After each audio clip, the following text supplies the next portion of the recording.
आंनि गोदान भिडिअ नोंथां बयखौबो बरायहरबाय जोङो दा नै बर' डिपार्टमेन्टनिफ्राय बड'लेण्ड इउनिभारसिटिनिफ्राय लावखार ओंखाम जानो फैदों नोंथांमोननोबो एसे देखायलांसै भिडिअखौ नायबाय थाबानो जाबाय।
पिकनिक स्पट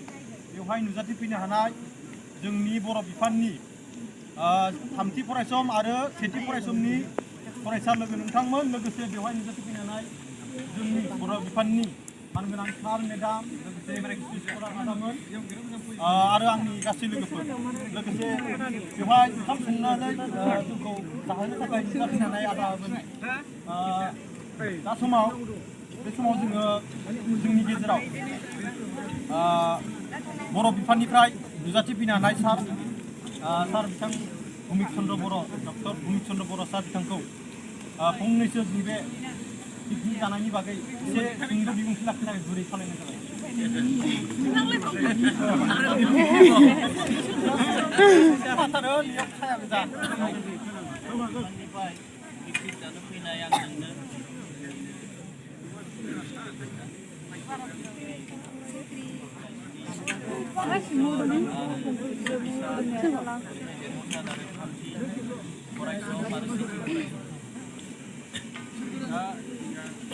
जानायखौथ' बयबो मिथिखासै पिकनिकखौ जों मानो जायो मोनसे खोथाया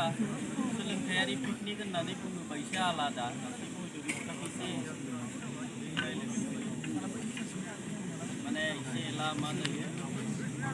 लाजिलायनाय बा एसे एला जुदि माबा थायोब्ला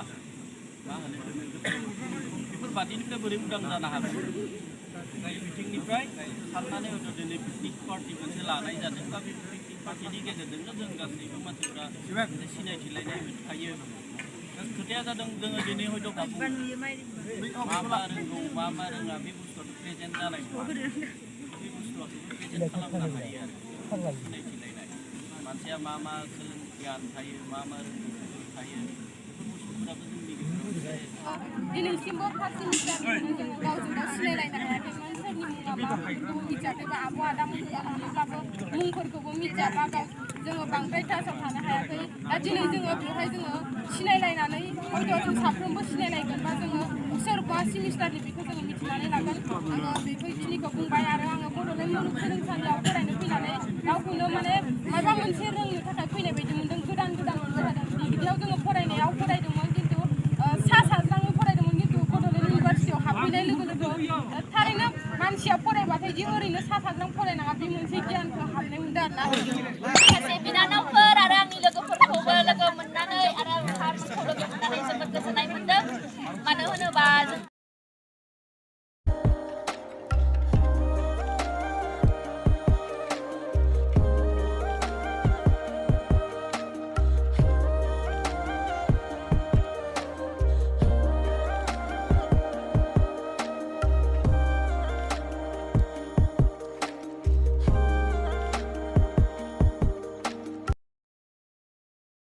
मा ओंख्रि गैया दे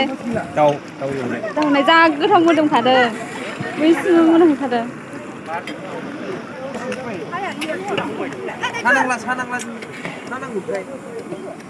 आदैयाबो सामब्राम देबाय थादों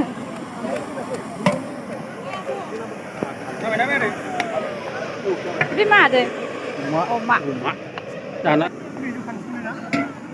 नै अमाया जा गोथाव मोदोमहैखादों नैबे आदैयानो संदों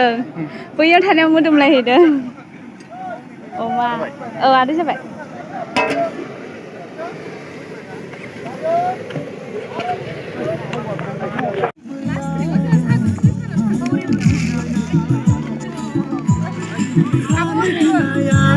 जाबाय आब'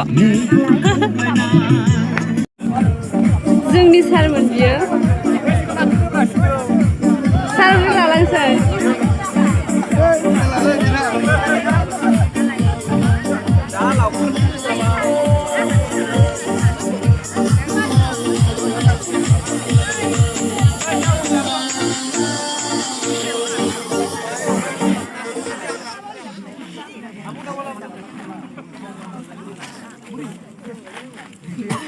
माबायदि मोनखो आब'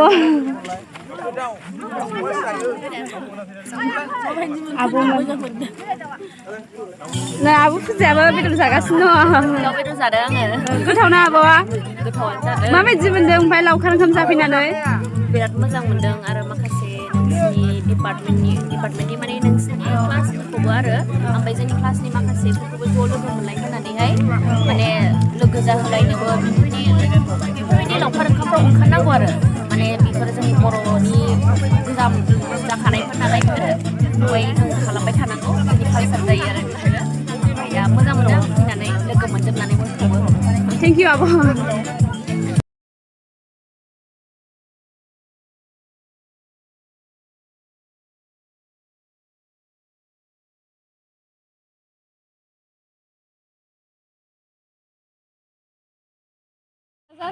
जा समायना जायगाया थाबाय थाथावथाव बेरायबाय थाथावथाव आरोना बेलासियावथ' साबसिन जाबावो बेरायनो जोङोबो नै बेरायफैनानै कलेजनि इउनिभारसिटिनिफ्राय लावखार ओंखाम जाफैनानै मोजां मोनबाय गोसोखौ बेवहाय सान्थिनो लोगोफोरबो दं बुरजा फैथारदों फार्स्ट सेमिस्टार ओमफ्राय थार्ड सेमिस्टारजों फैदों ज'नो आब' ओमफ्राय जोंजोंहाय सिनायथि जालायनायजों लोगोसे पिकनिकआवहाय ज' लावखार ओंखाम जानो नागिरदों ओमफ्राय नै बिनि भिउखौ देखायनोसै देरबिलनिखौ नोंथांमोनाबो नायदो हाजोआबो नै जा साइजखा आरोना देखायदो हाजोखौ एसे